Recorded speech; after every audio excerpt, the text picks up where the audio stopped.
Allahu Allahu Allahu Allah Allahu Allahu Allahu Allah Allahu Allahu Allahu Allah. آپ جانتے ہیں کہ اس وقت ہمارا ملک انتہائی کرب میں مبتلا ہے. سیلاب ایک عذاب کی صورت بن کے انسانوں پر آیا ہوا ہے. سیلاب کیوں آتے ہیں یا زلزلے کیوں آتے ہیں؟ زمینوں پر فساد کیوں برپا ہوتا ہے؟ یہ سارا کا سارا نتیجہ ہمارے اعمال کا ہے. رب ذوالجلال نے قرآن پاک میں متعدد مقامات پر اس بات کی طرف انسانوں کی توجہ دلائی ہے. ظہر الفساد فی البر والبحر بما کسبت ایدی الناس لیذیقہم بعض الذی عملوا. زمین میں فساد قتل و غارت کی صورت میں ہو یا سیلاب کے آنے کی صورت میں ہو یا بھوک اور افلاس کی صورت میں ہو، یہ سارا کا سارا بما کسبت ایدی الناس لوگوں کے اپنے ہاتھوں کی کمائی کا نتیجہ ہے. سیلاب کی صورت میں انسانیت کو تباہ کرنا، ہلاک کرنا یا آپس میں ان کو آپس میں لڑا کر ختم کرنا یا خون ریزی زمین میں پیدا ہو جانا یا بھوک اور افلاس سے انسانوں کا دنیا سے ختم ہو جانا یا اموات کا زیادہ ہو جانا، یہ حقیقی عذاب نہیں ہے بلکہ عذاب چکھانے کی ایک صورت ہے. قرآن کہتا ہے تمہارے اعمال کے نتیجے میں جو نحوستیں تمہارے اوپر آتی ہیں یہ اللہ کا عذاب نہیں ہے بلکہ اللہ کے عذاب کا ایک ذائقہ ہے. اگر کسی سے کہا جائے کہ بھائی مجھے ذرا یہ پھل دے دو تو وہ جلدی دینے کے لیے تیار نہیں ہوگا. غلط ہے. اگر آپ اس سے کہیں کہ ذرا تھوڑا سا کاٹ کر چکھا دو تو وہ چکھانے کے لیے ذائقے کے طور پر آپ کو چھوٹی سی ایک کتلی دے دے گا. اللہ کا عذاب یہ ایک الگ چیز ہے. عذاب کا چکھانا یہ ایک الگ صورت ہے. قرآن پاک میں اللہ کیا فرماتا ہے؟ لیذیق بعض الذی عملوا. اللہ تمہیں عذاب کے ذائقے چکھاتا ہے اور سارے عملوں کے نہیں. بعض الذی عملوا، بعض اعمال کے نتیجے میں پیدا ہونے والی خطرناک جو صورتحال ہے یہ عذاب نہیں ہے بلکہ عذاب کا ایک ذائقہ ہے. ذائقہ زبان کو تھوڑا سا لگایا گیا، ذائقہ چکھ لیا. ہم اس کو عذاب سے تعبیر کرتے ہیں. اگر کسی وقت میں انسانوں پر ایسی صورتحال ہو تب بھی ہلاک ہونے والے، بھوک سے مرنے والے، قتل و قتال اور خون ریزی کے نتیجے میں مر جانے والے یا سیلاب کی صورت میں بہہ جانے والے، یہ جو کچھ بھی ہے، لیکن جو لوگ بچ جانے والے ہیں ان کے لیے بھی امتحان ہے اور جو سیلاب کی نظر ہو گئے ان کے لیے بھی ایک آزمائش ہے. اور آزمائش میں سب برابر ہیں لیکن درجات کا کچھ فرق ہوتا ہے. کسی کو کسی درجے میں عذاب دیا گیا، کسی کو کسی درجے میں عذاب کی صورت کا سامنا کرنا پڑا. غریب ہے تو مالداری کی قلت جو اس کے اوپر ہے عذاب کی صورت ہے، لیکن اب مالدار پر بھی یہ ایک امتحان ہے کہ اس حالت میں یہ مالدار آدمی اس غریب کی غربت کا خیال رکھتے ہوئے اس کے لیے کوئی مالی بندوبست، مالی تعاون کرتا ہے یا نہیں کرتا. تو دونوں آزمائش میں ہیں. ایک قوم پر عذاب کی صورت نہیں آتی، دوسری قوم پڑوس میں مختلف قسم کے عذاب کی صورتحال سے نمٹ رہی ہے. اب دونوں کا امتحان ہے. جو عذاب میں بہہ گئے ان کے لیے بھی ہے کہ وہ توبہ استغفار کریں، اور جو عذاب سے بچے ہوئے ہیں ان پر لازم ہے کہ اس عذاب میں یا اس سیلاب میں یا قتل و قتال کی جو جنگ لگی ہوئی ہے اس میں مرنے والے، ان کے لواحقین، ان سب کی مالی معاونت ان لوگوں پر فرض ہے جو عذاب سے ابھی بچے ہوئے ہیں. امتحان دونوں کا ہے. رب العالمین نے قرآن پاک میں اس سورہ مائدہ کی آیت نمبر 32 میں ساری کی ساری انسانیت کی توجہ اس بات کی طرف دلائی ہے، وَمَنْ أَحْيَا النَّاسَ فَكَأَنَّمَا أَحْيَا النَّاسَ جَمِيعًا. جس شخص نے کسی ایک انسان کی جان کو بچایا گویا کہ اس نے پوری کی پوری انسانیت کو بچا لیا. اور اس آیت سے پچھلے پیرے میں رب العالمین نے بنی اسرائیل کے حوالے سے یہ بات ذکر کی ہے. فرمایا من اجل ذالک کتبنا علی بنی اسرائیل، ہم نے بنی اسرائیل پر اس چیز کو فرض کر دیا. وہ کیا؟ فرمایا انہو من قتل النفس بغیر نفس او فساد فی الارض، کہ وہ کسی جان کو قتل نہ کریں، کسی جان کے بدلے زمین میں فساد نہ پھیلائیں. اور من قتل فی الارض قتل الناس جميعا، جس نے زمین پر کسی ایک شخص کو قتل کیا گویا کہ ساری کی ساری انسانیت کو اس نے قتل کیا ہے. انسانیت کا قتل یہ ایک ایسا جرم ہے. حضرت عثمان رضی اللہ تعالی عنہ کا جب گھیراؤ بلوائیوں نے کیا، جناب ابو ہریرہ رضی اللہ تعالی عنہ ان کی خدمت میں حاضر ہوئے. عرض کیا امیر المومنین، میں آپ کے مدد اور تعاون کے لیے آیا ہوں، اور میں پانی تو سر سے اوپر گزر گیا، اب میرے بدلے تم لڑو گے اور میرے بدلے میں کتنے مسلمانوں کا خون بہے گا، اس لیے تم واپس چلے جاؤ. میں اپنی ایک جان کے بدلے مسلمانوں کو قتل نہیں کروانا چاہتا. ان کے دل کے اندر اس بات کا احساس اور اس بات کی ایک درد تھی کہ ایک کے بدلے اتنے انسانوں کا قتل، اور قیامت کے دن اللہ کی بارگاہ میں جاؤں کہ ایک کے بدلے.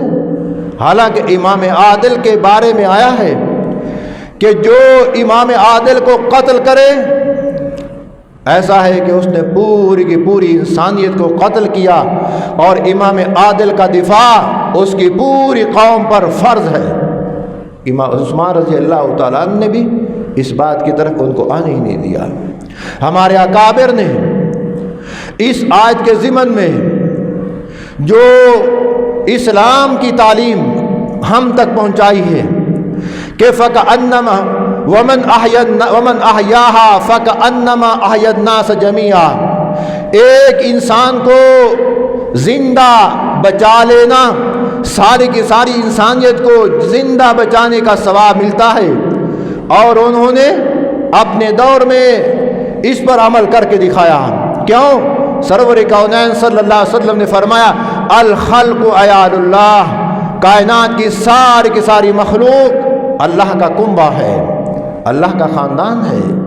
اور فرمایا وَمَنْ فَأَحَبُّ الْخَلْقِ إِلَى اللَّهِ وَمَنْ أَحْسَنُ إِلَىٰ عَيَالِهِ، اللہ کے نزدیک بہترین اور پسندیدہ انسان وہ ہے جو اللہ کی مخلوق کے ساتھ حسن سلوک کرے۔ آج ہماری حالت یہ ہے کہ پورا کا پورا پاکستان کا ایک حصہ سیلاب کی نظر ہو رہا ہے۔ ویسے تو امت کی بدبختی اور ذلت اس دن سے شروع ہوئی تھی جس دن سے اس امت پر اسلامی علوم کے ناآشنا لوگ مسلط ہوئے، اور تاریخ اس بات کی گواہ۔ کسی وقت میری باتیں کوئی تلخ لگ جاتی ہوں گی، لیکن ہے حقیقت ہے، اور اس حقیقت کا انکار نہیں۔ اسلام کی تاریخ نبی محترم علیہ السلام کی ذات اقدس سے شروع ہوتی ہے۔ کہاں سے شروع ہوتی ہے؟ آپ صلی اللہ علیہ وسلم کی ذات عالیہ مبارکہ سے شروع ہوتی ہے۔ مکہ سے سلسلہ چلا۔ مکہ میں پیغمبر کے پاس حکومت نہ تھی، اس کے باوجود اگر کوئی بیوہ، کوئی یتیم، کوئی مسکین، کوئی مدد کا محتاج ہوا کرتا تھا، کائنات کا تاجدار رات کی تاریکی میں چھپ چھپ کر اس کی مدد کرتے تھے۔ ایسے واقعات ملتے ہیں۔ اور آپ نے اپنے دور نبوت سے پہلے بھی اہل مکہ کو بڑی بڑی خطرناک اور خونریز جنگوں سے بچنے کے لیے اور بچانے کے لیے جو عملی تدابیر اختیار کی، آج وہ بھی سیرت نبوی کا ایک حصہ ہے۔ وہ وقت تاریخ بتلاتی ہے جب مکہ کے اندر تمام مشرکین اکٹھے ہوئے، ابھی کائنات کے تاجدار کو اپنی نبوت کے اعلان کا حکم نہیں ہوا تھا۔ پتھر رکھنے کی باری آئی، حجر اسود جب بیت اللہ کی تعمیر کی۔